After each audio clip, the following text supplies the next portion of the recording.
Everybody want to eat, nobody want to cook. Welcome to the 70th episode of the School of Athens podcast. And this is a bit more of an informal one. We thought, we shot a few podcasts this week. So we're just trying to switch things up a bit. And this is the projections going into 2025. So obviously, what's the date?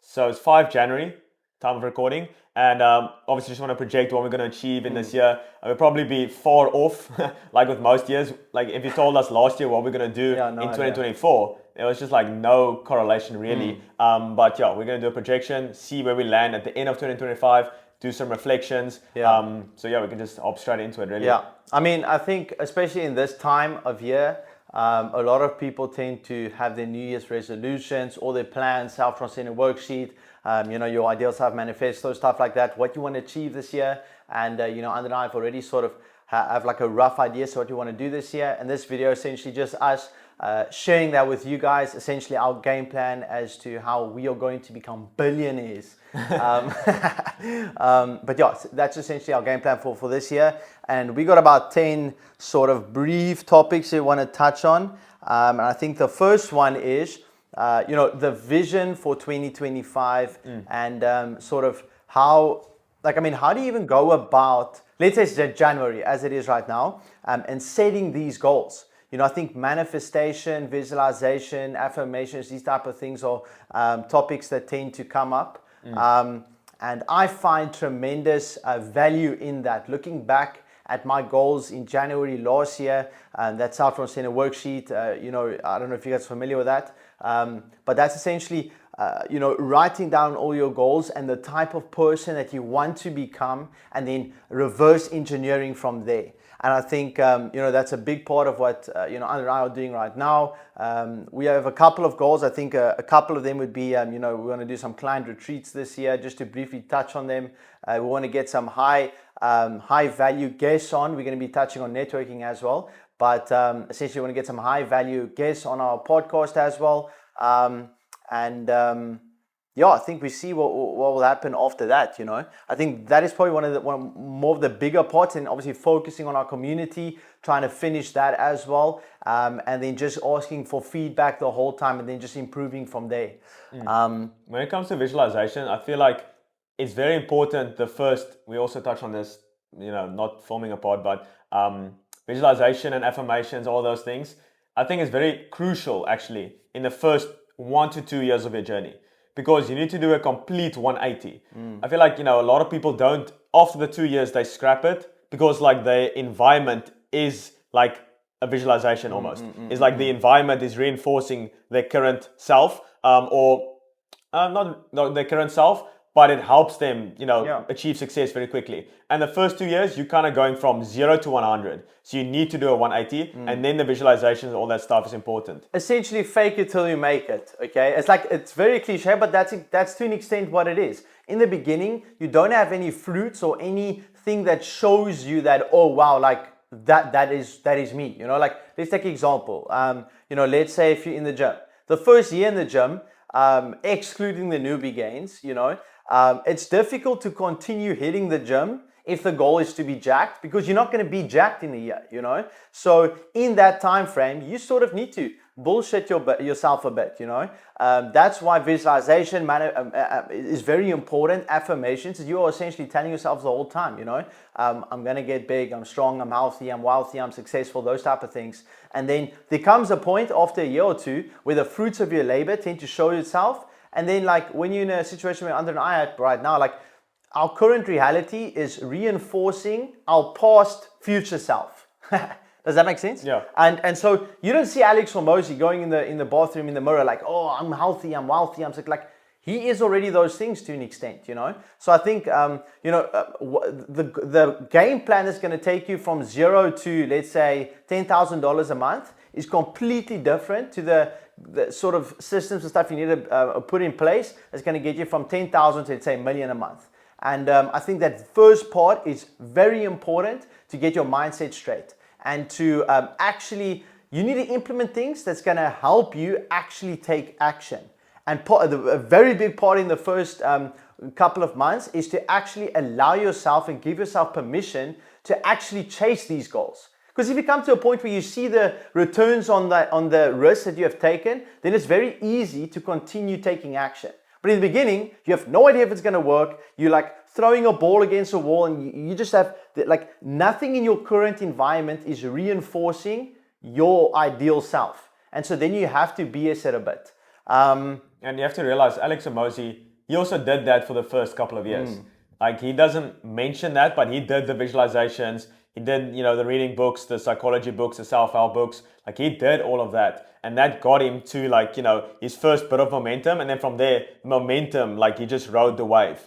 So that's essentially, I think that's enough on visualization. But we can touch on the vision a bit. So the vision, for the School of Athens is to empower entrepreneurs through health and wealth, right? Like, if you have those two, you kind of set. Like, you can then go get your relationships and everything like that. You can get it prior, if the girl's obviously going to help you on your journey, that's perfect. But usually when you got the health and the wealth, then you got more options, you can choose whatever. But if you have those two, that's why we focus on that so much. It's because everyone wants to be jacked and healthy, and everyone wants to make a lot of money. So our total addressable market is massive. And you want that, especially if you have like a product like ours, like a digital product, where you can scale it infinitely. Like, the only cap is people giving you money, really. Like, let's say for a service, for example, like our agency, we can't sign like 100 clients in a day because the systems are going to break. But if you build a digital product once, you can sell it infinite amount of times. Like, it's infinite leverage. So that's why you want to focus on a big market when you have like a product. But service-based, you only need like 5 clients paying you $5,000 a month. You're making 25K a month. So a good thing to add is, I spoke to my father. My father has his own engineering company in South Africa, and he actually told me this before I started, this entrepreneurial journey. He said the biggest problem that he made in his career is he is essentially selling time. And you only have, how many hours a day do you work? Let's say if you work a 9 to 5, what's that, like 8, 9, 10 hours, whatever. If you get to a point where all your time is already sold, you either increase the amount your time is worth, or you start selling other people's time. And so then you get people on, then you sell their time, whatever. But it's much more difficult to grow a business like that. So that's why I think the certain vehicle you choose to make money is probably the most important decision you'll probably ever make. Because if you can get to a point, and obviously there's levels to this, you can't just straight up, or maybe you can, but if you can sell, for example, a digital product, just like Andrew just said right now, it's extremely, it's so easy to leverage that and to grow it, because you make the course once and then essentially you do make improvements and stuff like that, but it's a digital product, you can sell an infinite amount of it, and that's obviously why we chose what we did. So it's actually important to start with an agency first, because an agency, like a done-for-you service, is easy to sell, hard to deliver. Okay, so it's easy to sell a done-for-you service because you're essentially saying, I'll do all your social media, like social media marketing. That's pretty easy to sell. Like, I'll do everything, you have to do nothing, just give me money, right? And that's easy to justify for rich people because they have money but they don't have time. So that's why you start off with that, and then you can transition into like the digital products once you've built some authority in the agency space. But that is hard to sell but easy to deliver. So it's actually pretty hard to sell like a digital product because there's a lot of competition or competitors, and also they have to do the work. Like, obviously we are building out the modules, everything they could possibly need knowledge-wise, and I also believe knowledge is the most important, because if you know what to do, like, you will burn inside to not take action, because if you do this over a year, you will get a specific result. Like, you have the knowledge now, and if you don't act, that's like gonna have this feeling inside, like this anxiety that you can actually do it. So knowledge is really power, but it's hard to sell because they also have to do stuff. But then obviously that's a transition, and then if you sell it, you've got the social proof, momentum, then it's pretty easy. Yeah. So the second point we want to touch on is quantum leaping into success. I can cook on this one. Okay. While he pulls that up, I want to talk about, the third all can probably fit into here, right? Oh, yeah. So we met a guy called Ethan a couple of weeks ago back in Cape Town, and he talked about a book that he read. So we haven't read the book yet, but essentially the basis of the book is all about two different lifestyles. You got the linear and you got the exponential lifestyle. And so linear, an example of that is go to high school, then you go to university, you get your degree, then you go work for someone, then you level up in the business, and after 40 years, then you get to a point where you're proud of yourself.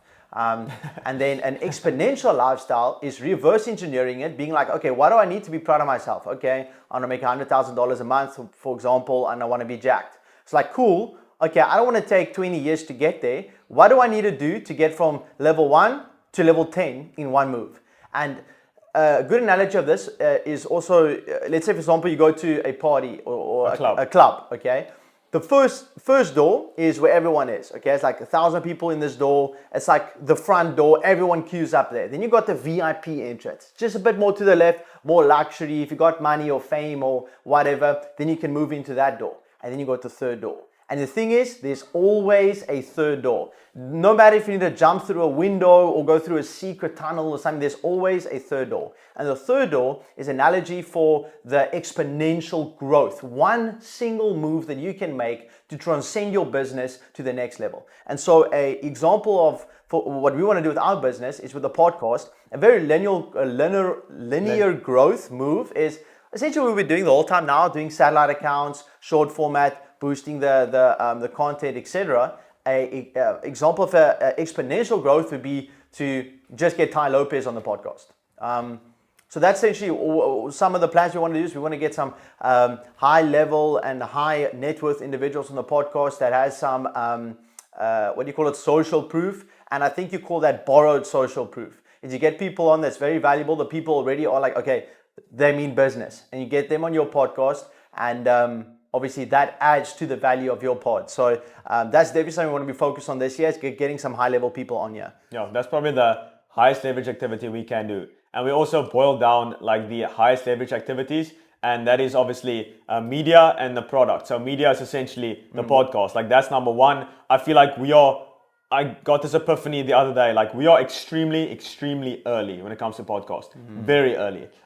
Because, with the blogs and everything like that, I think obviously blogs was big, but I think, let's say vlogs or video is going to be even bigger, obviously, massive. Because it's written or like, it's the visual, right? It's just so much better, especially nowadays. So we are extremely early. There's like 1 billion blogs and only, let's say, like 6 million podcasts now. It still seems like a lot, but compared to 1 billion, it's like nothing. So it's actually the graph that Andre's talking about. I think we mentioned it previously. I can't remember where, but essentially there's 1 billion blogs and there's only 1 million or something podcasts. But the demand of it crossed. So there's more people it's more people watching podcasts than reading blogs. But the supply of podcasts is so low. And so, I mean, the attention is going somewhere. It's just going to the 1 million people that have podcasts. So if you're tapping into this industry, everyone watching this right now, I would highly recommend, first of all, personal brand is number one. And then obviously part of your personal brand is long format content like a podcast. So yeah, Andre and I are currently seeing this more as like us, just having discourse between each other and documenting our journey. I think we just previously spoke. I think probably by the end of this year, we're probably gonna, get more guests on, get more like a studio, stuff like that. But as of right now, this is probably the best way to go into the podcast scene. Yeah. And so I got this photo on Twitter regarding Quantum Leap. So essentially, what if I told you that the reason why you want certain things so deeply is because it's already yours at some point on the timeline? Your future self is whispering to you through intuitive feelings, dreams planted deep within, and crystal clear visions. Those desires are not just wants. They are previews of what's already yours on the timeline of your life. Embody them in the present moment, for they are the breadcrumbs leading you to the manifestation of your destiny. That's essentially Quantum Leap. And recently we got a lot of deja vu. I don't know why. It's deja vu, how I see it is, I don't know if you know the thing of many worlds theory. It's where, every choice you take, there's like a different world that opens up. It's like branches that open up. Like this morning I could have had eggs, or like I could have eaten oats or steak or whatever. Like, and then when I eat the steak, I would have went to the gym. And if I eat eggs, it could have branched like so many paths. So that's essentially many worlds theory and different timelines. And when you experience deja vu, it's like the timelines cross for like 5 seconds. And then like it's the future or different timeline experiencing the present moment now. So that's the deja vu. And you can use the same analogy and concept for like your future self. The reason you have these desires and everything like that is because your future self's already experiencing it. I know Naval, not Naval, Neville Goddard, he also talks about this a lot, is, desire means you've already accomplished it. So if you can feel those feelings right now, then what do you call it? Like everything is energy. So if you, like the chair, the tables, all this is energy, right? And when you operate on that frequency, you will start to attract those things. That's just how it works. That's why frequency is so big. That's probably a different topic. I don't really want to get into that right now, but like everything has a frequency. I think Nikola Tesla was one of those extremely good. I mean, you can maybe pull up who said that. That's Nikola Tesla. If you want to understand the world, think in terms of energy and frequency. And so you would hear a lot of these like health gurus and biohackers like all meditating on certain frequencies, and you see those like Hindus or the guru. Or like monks or like people just like ringing a bell or like a gong, and it makes a certain frequency.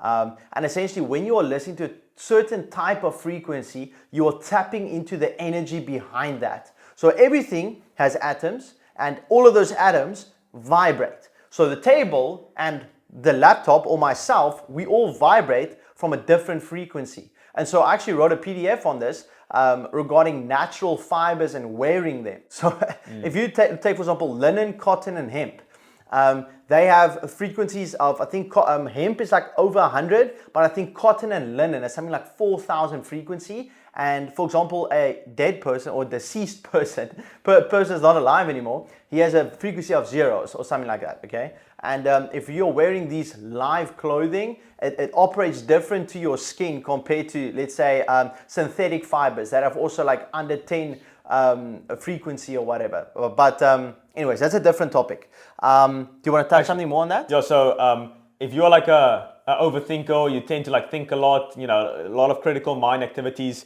you should listen to 832 hertz. Yeah, that turns off your thoughts completely like that.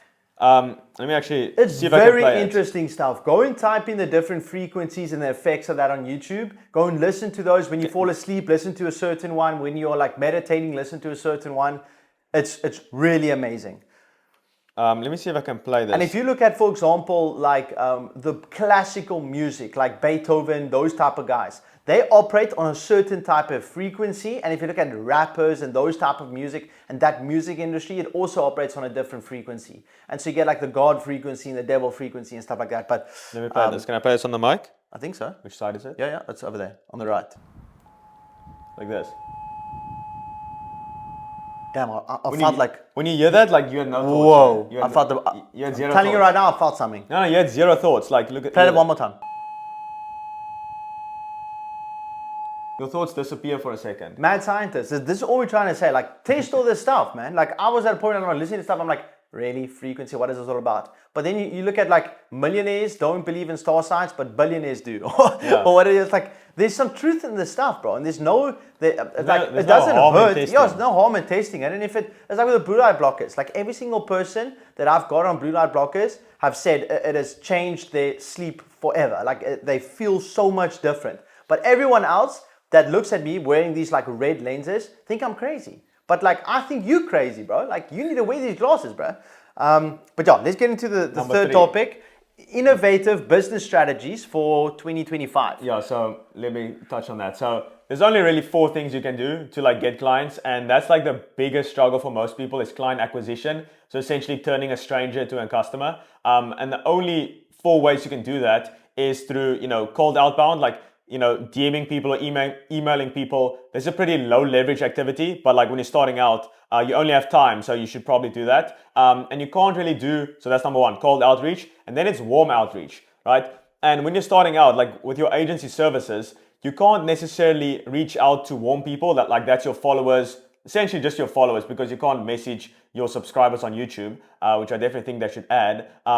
That would be crazy. Sorry for like, yeah. You can't really message them because who's gonna, like your grandmother's not gonna pay $5,000 for your SMA services, okay? So cold outreach is probably the number 1 thing. And then it's cold ads, essentially, cold ads. And the other one is organic content. That's like warm content, okay? That's people who know you, your subscribers and followers. And also with your YouTube content, everything like that, that's not necessarily going to be your agency clients. Like your agency clients, is not necessarily going to watch your YouTube. Like when I started my YouTube, I optimized it from the get-go, like 2 years ago, for the community we're gonna build. Even though I didn't even have an agency. That's manifesting, bro. Like, come on, that is fucking great. Yeah, like I knew I was gonna build the agency and then the community, so I optimized it from the start for the community. Like you'll see, it's not really agency related at all, or like agency client related. You know, like what with the services we are offering. And all you can do is really cold outbound. So the things we are implementing is organic content, so like the podcast. That's number one. We are essentially doing all of it really. Cold ads, we're doing ads as well. And then we've got a set in place as well, setting in the school community and also through the DMs. We're not doing any cold outreach. So those, we're using 3 out of the 4. Yeah. And I think the biggest, like we just finished shooting our ads and the VSL and stuff like that yesterday. We haven't gotten that up and running just yet, but we're going to be doing it by the end of Jan or something like that. But I think that's probably going to be the most, like the highest leverage thing. Because essentially, if you get an ad that works, you just throw more money behind it, you know? And also, what we're currently doing right now is we also got the School of Athens, but Andrew's got his personal brand, I've got my own personal brand. I think this is very important. Everyone touches on this. Iman, everyone is going all in on this. It's the one personal brand. Like that is literally all you need to do. You need to be able, if you're someone that can get attention, people want to sell products, but you need attention to do that. The best known product is better than the best product, okay, to an extent. Obviously, I think with time, the best product will win. But if you can garner attention, you can sell anything. And so the idea is also, we are building our own personal brands, but we are bringing that together to an extent to the School of Athens, you know, wealth and health. We're both passionate about both of them. And I mean, who doesn't want to have both of those things? You know, I think if you look at, what's that guy's name? Brian Johnson. Brian Johnson, you know, he was a freak. Like we watched the video yesterday. That's why I'm thinking of this right now and referencing that. He was an extremely successful businessman. I think he got like 800 mil from, what was that? He exited his company. For 800 mil something. And he was super unhealthy. And obviously he's now notorious for being the healthiest guy or trying to reverse his age. And he said, you know, the number one thing that you can do for your business is to get in a good shape, you know, be healthy. And that's the one thing that he focused on. And that's obviously something that we are very, very passionate, very big about is being healthy. So I think, business strategies for 2025 is to get jacked, get healthy, and obviously implementing all the systems we just mentioned. Building our personal brand is very big, staying consistent with the podcast, and then obviously our 2 personal brands, bringing that together, and then building the community is the main focus, of course. Product is also very important. Yeah. So number 4, global retreats. So we are looking to do our first retreat here in Hermanus Onderus, or maybe just Hermanus.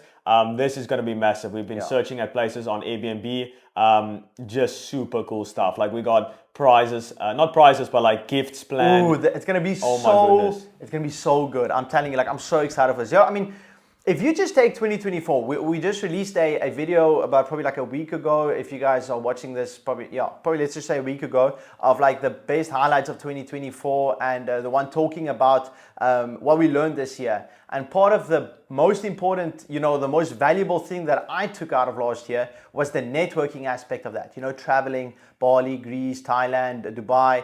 And we went to 2 of these client retreats and it absolutely changed my life. You know, I'm a very big person on like controlling the controllables, isolating variables, and curating your inputs. And there's no better way to do that than to move to a place with other people with similar goals, maybe even further on the journey than you, with 1 or 2 mentors that have already gone over and beyond what you want to achieve, following on their footsteps, observing what they're doing on a day-to-day basis, and literally just copying that. You have no idea how much input is needed for your goal until you see someone that has achieved your goal actually doing the inputs. Because if I had to go back a year ago and then being like, oh, I want to do a podcast and agency and community, I would never have done it if I knew the work that was needed to actually do it. But I was ignorant to that, you know, and there might be benefit to that because obviously knowing what's in front of you can be too daunting and it leads to inaction. But there's so much value in surrounding yourself with people that have either achieved your goal or that's walking that journey with you. And if you're like on a normal, like if you're in Durbanville, like Andrew and I, there's not a lot of people like that. We're the only agency guys in the community. People like, I don't even know of anyone else doing a school community in South Africa, you know? So that's why this online community is so valuable. So we're extremely excited for this. We want to do maybe one every quarter, but yeah, the first one we're going to do very soon. So yeah, we'll keep you guys updated on that. It's only going to be for our paying clients or for the paid community members. And actually just the first one for the founding members. So yeah, it's going to be super cool. I mentioned on my Instagram, like, you know, this is like a very, very exclusive. So every time I say, like, this is exclusive, one time, like, I'm not lying. Like, the founding members have exclusive access, not exclusive, but first priority, that's the right word. First priority, best gifts, exclusive gifts. So next time we share something online and saying like, this is, you know, something you want to get into as early as possible. They got a lifetime discount as well. It's just and that's amazing. Crazy. They joined. Can we mention how much they joined for? No, we can Probably keep not. that private. But essentially, like they joined, like we 5-6x the price compared to when they joined. Like they had no idea. Yeah, I don't. It was crazy, and I'm so grateful for them as well. They obviously helped us lay the foundation for the business. But in any case, traveling, networking, very important. So I want to touch on that one when you said about networking and the value of that. I think the biggest value of networking, like you don't necessarily see them work hard. Obviously, you see them work hard, but you realize they are not as special. You think when you see them online, there's like the separation. Like, wow, they are like this gods, basically. Like they can do stuff where I can't do. But when you meet them in person, like there was this quote where it says, you'll be very disappointed when you meet these millionaires in person because you put them on this pedestal and you've got this high expectation of them. And when you meet them, it's like, what? And then you give yourself permission to really achieve the goals. It all comes back to that, giving yourself permission. But what does that lead to? Actually, you just taking action. That's literally all it is. You just need to take action. My entire, last year, my entire motto for last year was a devotion to excellence. Everything I wanted to do to the best of my abilities. This year, I really just want to focus on execution. I know exactly what I need to do, where I want to go, all these things. I just need to do the thing. And part of all of this, affirmations, visualization, networking, meeting all these people, education, wisdom, reading books, courses, all this stuff is all about helping you and reducing the friction between your current self and your ideal self to take action. That's really all you're doing. And I definitely think it's knowledge as well. There's only two things you need: knowledge and action, and feedback. That's all you need. But the action gives you knowledge. Yeah. So all you really need is knowledge and action. And also a goal, probably somewhere where you want to go as well. Yeah, like these millionaires and all these high net worth people, like they give you knowledge through their videos and everything like that, and then you can take action. Yeah.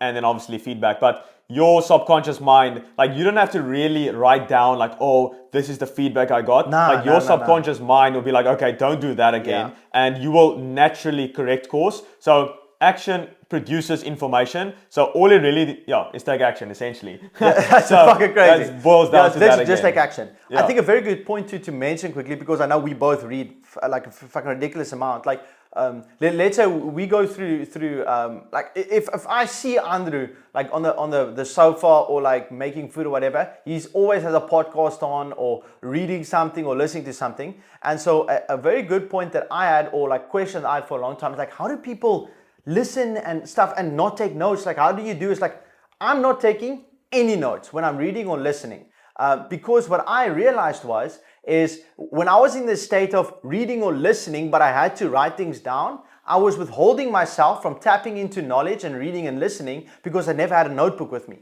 So then when I was in the car, dead time, when I could have listened to a podcast, I was like, I can't listen to a podcast now because I can't write stuff down, so I'm just not going to listen to one at all.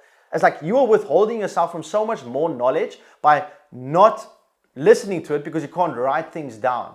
And so just like Andrew just said right now, if you just listen to this stuff, it's unconsciously like embedding itself in your brain. And so don't be scared when you're reading a book and you, after the book, you can't really remember what you read. I'm telling you right now, out of nowhere, 5 years down the line, you're going to pull up that quote from Marcus Aurelius and you're going to be like, what? I know this? And you just need to continuously every single day just tap into that. You're not going to see the return on investment immediately, but I think the best thing that I've ever done in my entire life is reading a book a week for an entire year when I was 19. I think it was 19.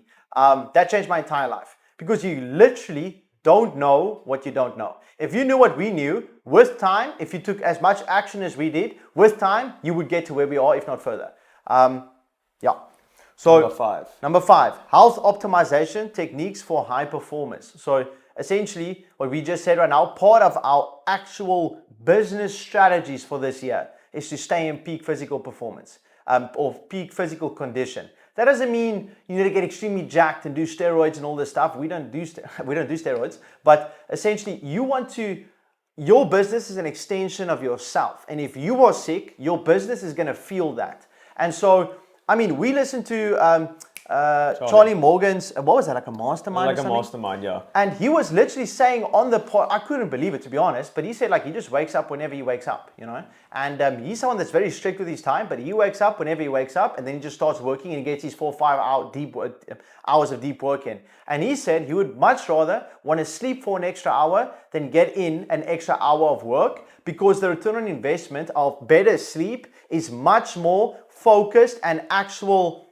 It's better work when you're working. And so sleep is a very important part of your health. And like, if I would say the number one thing I'm going to focus on this year is to be consistent with my sleep. And so that's two things, your circadian rhythm and your sleep-wake cycle. So to just dumb that down is you want to go to bed and wake up at the exact same time, to an extent, like very similar, like always go to bed on the exact same time and then wake up when your body wants to wake up. And then your circadian rhythm, no blue light after sunset, and then sunrise, the first 10-15 minutes of your day, get some sun exposure in your eyes. Those two things alone, circadian rhythm and sleep-wake cycle, will change your life. I promise you this. So that's something I'm going to focus on this year extremely. Yeah, I just made a recent YouTube video as well. The title is Stop Working Like a Cow, Work Like a Lion.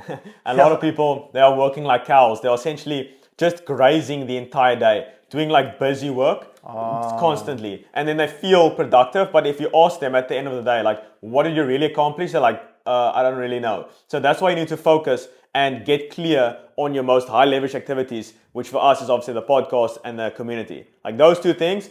Everything else is really distraction, but obviously you need to put fires out every now and then. And then you should work like a lion. So that's essentially when an opportunity presents itself, like, you know, most of the time the lion is just like laying down, resting. Okay. And then when a springbok appears there in the nature, right, then he pounces and attacks. And then he eats, and then essentially he rests again. So the best way to really operate as an entrepreneur is like 8 to 12 week sprints, and then like 10 to 14 day rest, right? Because then you need to let your mind process. And even Charlie said on his mastermind, sometimes when you feel like his brain is a bit, you know, too cluttered, too much information, then he just like sits down or like lays on his bed and stares at the ceiling for an hour. And that, you know, just doing nothing, because you need to let your mind process all the stuff you just went through. And I think especially now, rest is so crucial, because Alex Hormozi and all these people are promoting like the hustle culture. And if everyone is doing one thing, you usually want to do the opposite, like planning, strategizing, thinking for the long term. And this is not to say to slack on your work at all. You just focus for like 4 or 5 hours, deep work every single day, and then you know, go to the gym, go for a walk, and then do your shallow work, you know, meetings, sales calls, and then rest, read. Perfect. Like you can sustain that forever. And he also said that, you know, he was working for the first 2 years, like 100% every single day, right? And then he had to force himself to take off for like 3 months. It's essentially burnout. What you want to do is work at like 75% forever. And I preach this like before I watched the videos. Like I did that forever. Like I never slacked on my health, because then I can consistently sustain it forever. So that's what you want. Two things to add on that. Okay, I'm just going to mention this so you can remind me if I forget. So first of all, I want to speak about virtue signaling. And second, I just want to quickly mention, we are currently on vacation, but we're filming and doing ads. We could not do that if we weren't passionate about what we're doing and believed in our product, and if we had the capacity to do so. Like we operate 75-80%. Like we still make time to I mean, I focus on my health probably 3, sometimes maybe even 4 hours a day. Like that is a lot of time. Like if some people don't focus on health, would probably say like, oh, but I could get more sales calls. But I can do this for the rest of my life. I feel good. I look good. I am good. Like it's so much better when you do everything gradually. Now I get lost in certain things. For example, like Andre likes to do everything step by step every single day, like read, boom, work, gym, whatever. I also do that, but I find myself needing to focus on one thing at a time. Like if I, for example, forming modules, I would like work 3-4 days like ahead of time with certain things, and then just for 2 days just do the modules. Obviously still do the exercise, stuff like that, but my mind scatters a bit with the work. But essentially what I want to say about the virtual signaling, a lot of people are like, like hustle grind culture. I work 12 hours a day. Oh, look at me, I'm so good. It's like, that is, you're doing that and saying that to people so that you can feel good about yourself. I don't think the best way to move forward is to burn yourself into the ground by just working hard and sacrificing your health. Because it's going to come a point where it's going to bite you in the ass and you're going to have to buy back your health, And it's very, like, I actually even come back to like the 80 thing and then just 80% thing and just gradually growing everything, health, wealth, love, happiness. I mean, life is beautiful, bro. Sometimes you need to stop and smell the roses, okay? Don't just work your entire life and then realize like, wow, what am I doing this for, So 80% and you're just ruthless in that, in the 4 or 5 hours that you work. You don't stop for anything. Your phone is in the other room. A very big thing that I learned from Charlie Morgan is he doesn't check his phone, and he doesn't have his phone in the room for the first 5 hours of his day. And so unconsciously, I realized that my phone is always with me to an extent, but I put on silent mode or whatever. But if I have like a thing that's exporting or something is loading or I have like 2 minutes, I quickly go on WhatsApp. And then I realize like fucking cortisol. And it's like this WhatsApp, there's a file I need to put out, and then I need to give my tax stuff and stuff. And then my brain is all over the place, and then it takes my attention away from what I'm currently focusing on. So I think a very big thing also to take note of is just completely keep your phone like in a different room while you're doing your deep work. I think that's very important. Yeah. Let's get into number 6. Building a resilient mindset for future challenges. Future challenges? We can actually even talk about, we watched Lion King yesterday in an open air cinema. Obviously, like, what would you say did you learn from that? There's obviously something you can take away from Lion King. I took away something, but I want to see if you... what you learned. So essentially Simba, while he was essentially Scar blamed Simba for his father's death. All right, and then he's told him to run away and never return. All right, and so Simba essentially went to Hakuna Matata, which is like no worries. So he went to a state of like complete comfort, complete comfort, peace, whatever. But deep down, he felt like he had to do something. There was like a mission calling him, and then. Essentially the monkey showed him his reflection on the water, and he saw Mufasa, right? Yeah. And he was like, yo, Mufasa's telling him, yo, you need to complete your mission. He went back to the, what's the spot? What's his area's name? I forgot. Pride Rock. Pride Rock. Yes, he went there and he essentially attacked all the hyenas, and then he felt like the guy. So, this peaceful bliss thing, like, what I also took away from that is, like, the first, let's say like 10 years of his life, he basically coasted, but he still came out on top. So obviously that's not an excuse to, coast and then the last 5 years of your life, like, the Kentucky guy, make your business. But like, it's still possible to do it. But just imagine if you focused on like discomfort and delayed gratification for like the first 20 years of your life, or even like 5 to 10 years, you can essentially get your passive income, all of that, and essentially coast the entire life if you so want to. But deep down, you're probably not going to do that, because you want to constantly have something to look forward to, have something to work on, because then you feel alive. I mean, something that I took away from that was like, who is the Scar in your life? Like, who told you that you were responsible for this, or placing limiting beliefs on you, That's something to really think about. Because essentially when, what's the guy's name? Mufasa, the kid? Simba. So essentially when Simba, like in the final scene, when Simba had to fight Scar, there was a segment where Scar was like, because like Simba was ready to attack, but then Scar came back with those limiting beliefs and said, no, but you killed your father and it was your fault and da-da-da-da. And then you could see him like, almost like folding in, like he couldn't do anything. But then as soon as he transcended that state of limiting beliefs that was withholding him back, he essentially became king or whatever. That's a very good point. It's like, what are the things withholding you from becoming king of whatever the fucking your current situation is, you know? There's a lot of limiting beliefs that someone told you that you believe for absolutely no reason, that wasn't even your fault, and that wasn't even part of your plan, you know? Like, for example, like I believe that God made us all to prosper, to be the best that we can possibly be. We were made in His image, okay? So there's no reason for you to live in a lack of anything, okay? Even if your resources aren't, you know, where you essentially want it to be, it doesn't help to operate out of a plaque of a lack of resourcefulness, okay? You always want to be in a state of, I can make do with whatever I have. And no matter what I have, I can become the best with that. Because like, what else do you have, you know?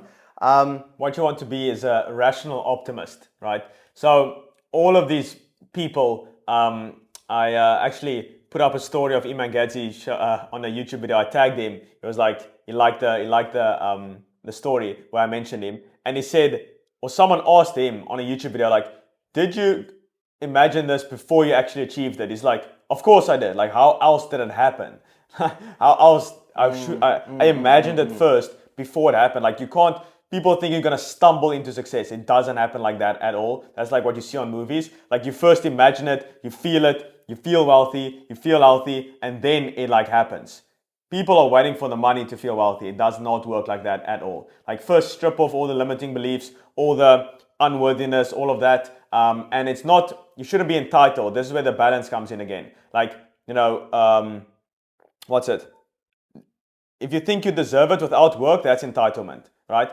But you want the work. If you got the work and then you feel you deserve it, then it's perfectly fine. You just want your work to back it up. Yeah. So a rational optimist, that's what you want to be. So title number 7, we don't have to go too in detail with this, but I do think we need to mention a couple of things. So expanding the community and sort of where we want to pivot the School of Athens brand into. So I don't have to get into too much detail with that, but obviously, you know, we, like Andrew just said, we want to help you know, SMMA agencies and people in the SMMA space, you know, to grow their, essentially their agency via, you know, leveraging their health as well. I think a very important part that we want to do here is we want to move into, you know, maybe building a sort of like a, I say like not a health studio, but yeah, like a, it's more like a compound. fitness, yeah, like a compound, like a fitness compound. So obviously our entire brand is you know, whole foods, raw milk, you know, those type, like real food, good quality steak, eggs, 100% cotton, natural linen clothing. All these things we want to implement into the brand. So, you know, obviously merchandise is going to be like old money, 100% cotton, linen, wool, those type of things. You know, the fitness compound we want to do, probably going to do it in Cape Town, who knows. We want to sort of bring the Bali natural vibe into Cape Town. There's nothing like that here. Maybe do our podcast studio in there. Lot of cool plans that we have. But as of right now, we want to give as much value as possible and build the product to be the best it possibly can be, because there's no product out there like ours. We want to grow the free community and obviously make the product as good as it can possibly be. And the best way to do that is to focus on the podcast. So essentially, expanding the community is all about making sure the podcast is great and the product that we are building on the back end is also the best it can possibly be. And if you have a good product and you truly believe you can change people's lives, like it's your moral obligation obligation to become extremely good at marketing, because you wanted to reach as many people as possible, right? Like, that's the main thing. Like, people have this misconception especially in the Silicon Valley world, where if you build a good product, they will come. It doesn't work like that. Like, especially now with all the products, marketing is almost more important, because with more marketing, you get more clients, which means more feedback, so you can improve the product. And it's the same thing I mentioned with the agency. Like, people sign one client and think they need to perfect the service. No, you sign like 10 clients, then you even know what's good. That's also why we got the 15 founding members first, before we even built anything. Like, we sold them an idea. Like, we didn't have a community, no modules, no classes, nothing. We just sold them on the idea, right? And then we gathered feedback from them, because we know if 15 of these guys experience the same problems, have the same goals, usually the entire marketplace have the same things. So that's why we did that. Yeah, I mean, that's a very good point. You know, feedback is everything. There's no point in making a product, spending so much time and money in that product or service, and then realizing the market doesn't want it. So feedback is absolutely everything. Do we want to talk about that? Financial freedom. So some revenue streams, we can touch on that. I recently watched a mastermind. It is so cool. Like, you can have free value masterminds people pay $10,000 for. Like, people collectively, there's like, let's say 20 people in there, $200,000 worth of content essentially for free, which is crazy. And he mentioned every single time he got like a large lump sum of money, he bought real estate and essentially cash. And that got him, and he got that passive income. And essentially his number, I think this is actually a much better number than a buyout one, because the buyout number is like, it's weird. What you want is like a monthly passive income number. And he said his one was $10,000. Let's say. But then the question is like, what is passive income? It's like, let's say 10% of work, where you kind of have to watch at the tenants and everything like that, people in the real estate. But let's say if you can make $20,000 every single month, like semi-passively, where you don't have to worry about signing new clients, you will actually make more money than you know what to do with.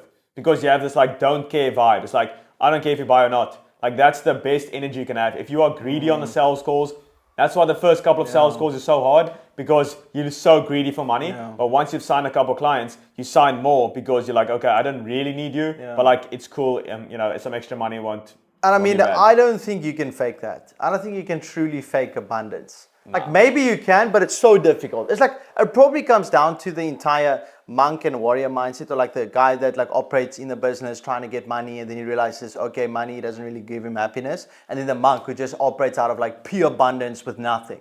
It's like, I mean, like, it's maybe possible, but like, damn, that's... the real winners are those who can transcend the game without even playing it. Damn, dude. Yeah, that's tough. But yeah, fair game. There's different ways to play it. So, sustainability in business, a 2025 action plan. I think I'm going to briefly mention it. I can touch on this one. So, I think a lot of people nowadays are going for like the whole lifestyle thing. And I truly believe obviously we're doing that a bit, right? But not like as much. Like, we live in South Africa, right? Like the prices here are so low. But people are optimizing more for the lifestyle than the actual product and serving their customers. Because if they are, going on the yachts and everything like that and posting the lifestyle stuff, it's like they're not really focusing on their products and their customers. And over time, they will die out, right? You want to really focus on the product. And I think we are going to be the first people. Obviously, we're going to do a little bit of lifestyle every now and then. Like, obviously, as I mentioned, we are living well below our means. Like, the prices are super cheap. So people focus on the lifestyle, and then the product deteriorates, and then they have no clients. And it's not long-term sustainable. And with all the biographies I've read, not a single person bought like a Ferrari or like, flash their lifestyle because that's going to get them more clients. Every single one of them keep their costs extremely low. Every single one of them, like, meticulously on their cost. They even reduced the iron drops by 1 droplet out of 40 droplets on like an iron, like the railroad guy. I think it's Carnegie or Rockefeller, whatever. Like, he reduced the iron drops by 1 to reduce the costs. Like, meticulous about their costs. Driving like Hondas and whatever. But I still feel like you need that bit of lifestyle for social proof, right? But after that, don't go too much. Like, keep your costs low, and then you can obviously take bigger risks with your business. Spend more money on your ads, focus on your clients. And then if you have like a lot of money, like, Iman, he's very responsible with his money, because like he makes so much, he reinvests 70% into like passive income streams. And his lifestyle, it's only 30% of his income. So he's actually very, very financially responsible, but he just like makes like a shit ton of money. I think the biggest part of that entire sort of paradigm is to just be fully transparent and fully, not original, but it's like true to your brand. Well, what do you call that? What is that word again? Authenticity. Authenticity is everything. Like, you can see through people that's like just chills on a yacht with a lot of girls and just, like, I don't know, there's something to, I don't know what it is, but there's some fakeness to that. I don't want to do that. That's not what I want to. So you just need to be completely true to your authentic self. And then you just And I think it's much more of a flex to, instead of, because I mean, what is buying a nice car or nice house or being on a yacht? It's just an easy way to show, look, I am successful. And that is true. And it's psychology, it's human nature, it's what it is. It's like when you, the DM that Iman sent to you, it's like, when you see a soccer player score 10 goals, it's like you clap hands, Or when you see I don't know, what was the other analogy? Can you remember exactly like what the DM sprinter was? or whatever. A sprinter, like he's sharing like his record number. His record, then you clap hands. But when a entrepreneur buys 2 Ferraris, it's like, ooh, this guy's so full of himself. It's like, no, it's a sport, bro. So I think but I think it's more, or at least to my own brand and probably Andrew's as well, it will be much more authentic to have a nice place and a nice car, but then to just flex, this is the 100K portfolio that we created in like the past month or whatever, like then you flex your portfolio or something, like, I don't know, that's probably just something I'm more, I relate more to. But just also part of the 2025 action plan, just like we previously mentioned, I want to do podcasts every 2 weeks, videos every week on both of our channels, and building the community and posting on there frequently. And that's basically what we want to do. So, but it sounds very simple, but it's not easy. Yeah, and also on the mastermind, people said that it's not that easy to make it's not that difficult to make lots of money. Like, 100K a month, whatever, like, very, very good money to live forever. Like, it's not difficult to do that. Most people lose because they spend all the money. That's good. It's not the difficulty in building the business and all that. Obviously, there's some difficulty to it, but people spend the money. Yeah. That's that's where the discipline really comes in. Because when you start making more money, unconsciously get a new car, then a new house, and you want to be in a new country, and then when you see again, then your living expenses is 30, 40K, and you make 100K, then all of a sudden 100K isn't that much. Taxes and all this other BS. I don't think there's anything negative in living below your means. When did that become uncool? I don't really know. And then the last one, the science of success. We can talk about conscientiousness. Conscientiousness again. Did we talk on that? What is success? Oh, previous one, yeah. But that is the science of success. That is what it is. Yeah. What is success? Yeah, people always think. I actually wrote a tweet down. It's like, let me read it. How long are we filming? Let's just see. How long? How long are we filming? This is becoming a normal, like a religious thing. This is like, wow, 56 minutes. Oh, 55. What 55. Oh my goodness. Yo, that's ridiculous. If there was one course that solved entrepreneurship forever, there would be no need for any other courses. Entrepreneurship is way more than an art than a science. It's way more art. Like, it's way more like... Damn, you just cooked right now. It's way more... You need to adapt. Like, adaptability is the number one skill set. I truly believe that. And the easiest way to do that is through learning. Learning books, reading books, listening to podcasts, joining masterminds for exclusive interviews, exclusive content. You need to be constantly adapting. That's the main thing, because the environment is changing constantly. Like, it's not the smartest or the strongest that survive. Right? It's not the smartest. So you don't have to be the most intellectually smart, nothing like that. You just need to be able to adapt. And to bring that more practical, is when everyone is focusing on a lifestyle and all that, like, you want to go the other side. If everyone is doing like being fake, you want to be authentic.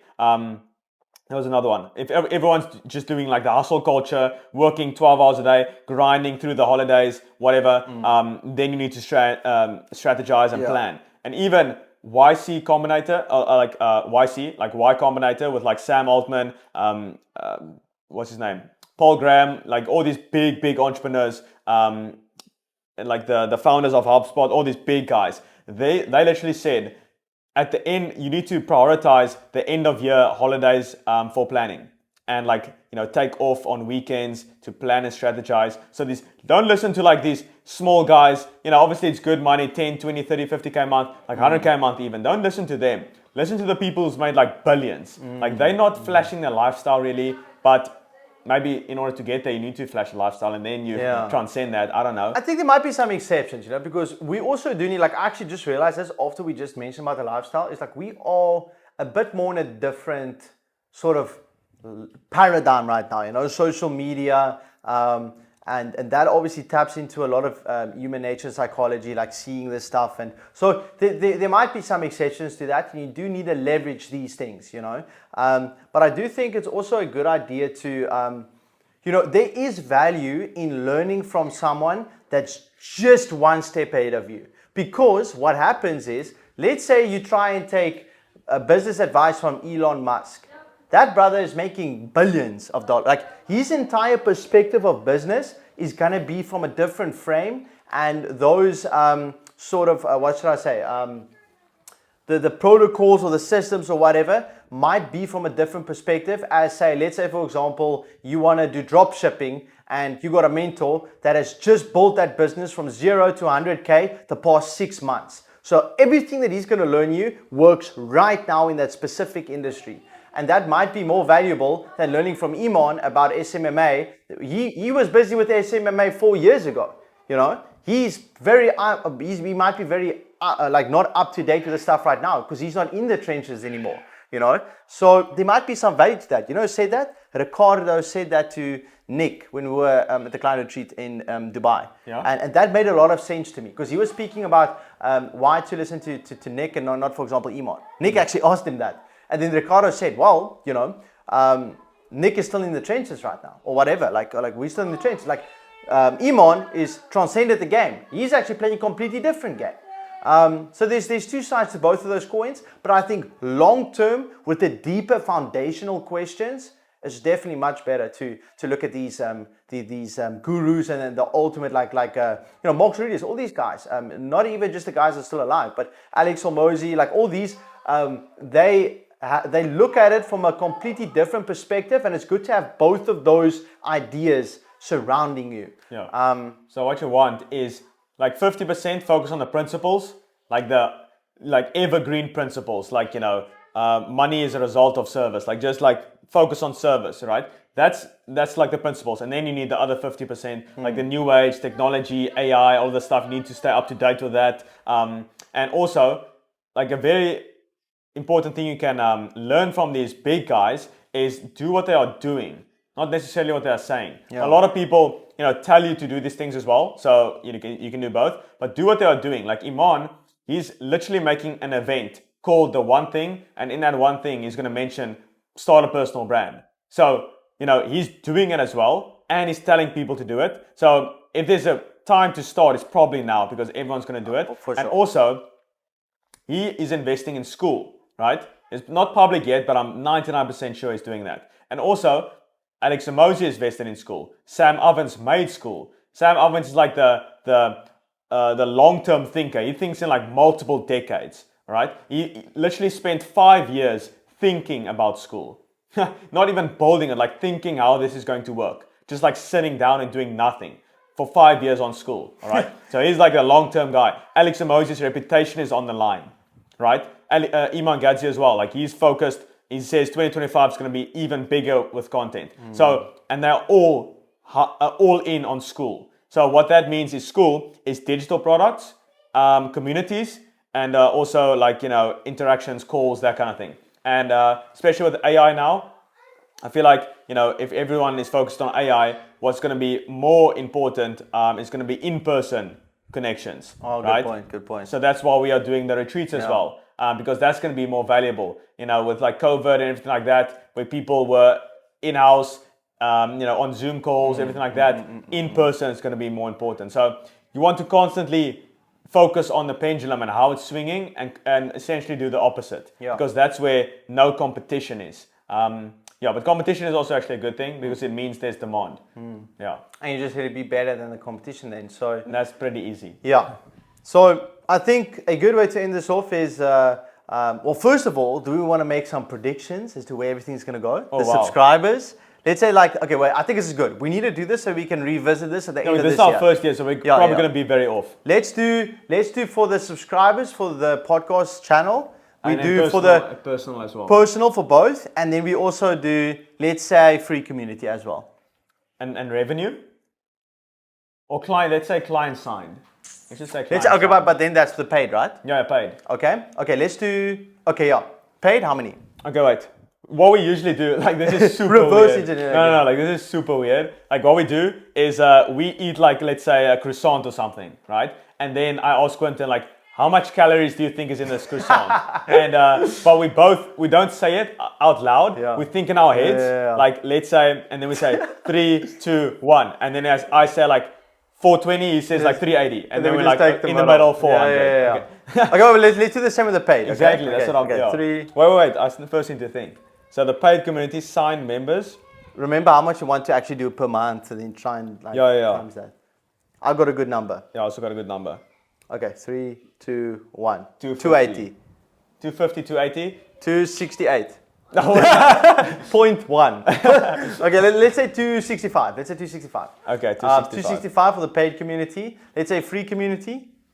Free community. Okay. Wait. That can probably be quite massive. Yeah, this can be like. We already have 1,000. million. It's already 1,000. Yeah, 1,000 in like 3 months. 3 months. Okay, 3. Wait.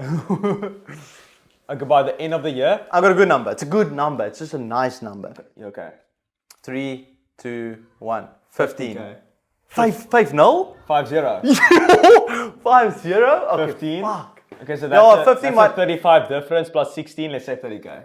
30k. Okay, 30k. Yeah, 30k. Wow. Okay, 30K. so 30k for free members. Okay, then let's say your channel, you currently on what? Like 12? I'm on 12k. Yeah. Are we doing are you doing complete organic? Are you gonna go complete organic now? Yeah, What do you I'm think? also boosting a bit. Okay, let's go. Okay, yeah. 3, you got a number? Yeah. Wait, how long okay, well, where were you beginning of this year? Beginning of this year, like 1,000. Okay. But remember, like, you know, the what did Iman say as well on his Twitter? No, He I said, got like, it. I got a number. Wait, I first need to read this tweet from Iman. Can't see. Crazy statistic. He was on 1,000 this year. I was on like 100. And I think in 3 months, but I just need to be more consistent with it. You know, see, we all struggle with this stuff. Literally, it all comes down to just doing the thing and being consistent. That's why I said my entire, word for this year or phrase is to execute. I know what I need to do. I just need to execute it. So you said something along the lines of, success takes longer than you expect, but faster than you deserve, like something like that. I know Wall Street also said that. Felix Dennis, who wrote the book How to Get Rich, they all say the same thing. So there's probably some merit to it. Like it happens faster than you think. Well, slower than you'd like, but faster than you expect, faster than you deserve. All these different names for the same thing, really. And it happens like quick. So, once you get like 10k subs, the time it takes from 1k to 10k is the same from 10k to 100k. Even though it's 80k extra subs. Okay, let's go. Okay, for yours now. For my first one. 3, 2, 1. 100. 80. Yeah. So 90k. 90k. Okay, I am like just shy of 5. 5? Yeah. And let's say if I'm actually consistent now this year. Once every 2 weeks? Well, let's say, the goal is one every week. But one every week? Let's say projections on one every week. So that's also to be revised at the end of this year. I would say it's pretty close, to be honest. Like same 100k. Both of us 100k at the end of the year. That's the goal. Let's just say. I don't think there's any merit to saying less. Like what the fuck? why not just aim for a million? 6k into this year. It's like I'm gonna achieve that now. Yeah, and then when you achieve it, you coast. Yeah. But when goal setting is difficult. That's why I've got a 3-hour module on goal setting on the community. You guys need to go and check that out, by the way. If you guys haven't been, we got a free community with 1,000 people in. We have grown that in 3 months. All organic. It's ridiculous. There's so much free value in there. The first week is compiled with 20 hours of just content, straight content. You'll see that nowhere else, completely free. And then obviously if you guys want a bit more personalized experience, growing your agency and diving into your health, then you obviously talk to Andre on a call and we can see if you guys have a good fit for the paid community. Yeah, and we don't have any salespeople. We have nothing like that. It all comes through one gatekeeper. It's literally just us two. It's literally just us two, which is crazy. And also, a lot of people, I think we are definitely going to optimize more for the, what does William say? Peace, profit, and purpose business model. And he's got 90% profit margins and he makes 400k a month. I definitely resonate with that more because people making 2 million revenue and 200k profit. Yeah, it's what the fuck you doing? Still extremely good, But like all that headache, it's just an ego play to say, oh, you make 2 mil a month. Andrew did tell me, however, there is some benefit in that. It's like when you do that for, let's say, a month or two, or not, maybe a bit longer, but then you have that proof. It's like, okay, I'm making 2 mil rev. It looks good on the numbers, on the ads. And then after then you just scale that down completely for like the foreseeable future then. You know, you cut that off and then your rev is back to 70, 80, 90%. So, or profit margin. So profit is what you really want at the end of the day. Like revenue is like an ego play. It's like, oh, I make this much. Profit is what you actually get in the bank. And buying power is actually also a step further. It's like, let's say you are making, you're earning $1, but you're spending in rand, rupees or rand pesos. or pesos. That's what you want to do. That's why South Africa's and just look at where we are. Like, I wish I could just take. I mean, I can take the camera and just show, but yeah, I'm not gonna do that. It's beautiful. Anyways, so yeah, thank you guys for staying tuned to this video. Yeah, I mean, we do all the things down below. Like if you want to schedule a consultation call with me, get ready for 2025. Just get your money up, your health up. Obviously, all the good things come from that. Schedule a call down below. Free community, it's literally free. With we'd spent 200 hours combined, 100 into that free community. Just it's amazing. And we don't market it as much. We don't mention it as much. It's all through referrals. People are like, yo, just join this thing. Like friends are telling friends, and then it's a good product. So we're very confident in that. So check that out. The newsletter is also down there. Awesome stuff. So see you on the next one. Cheers. Bye-bye.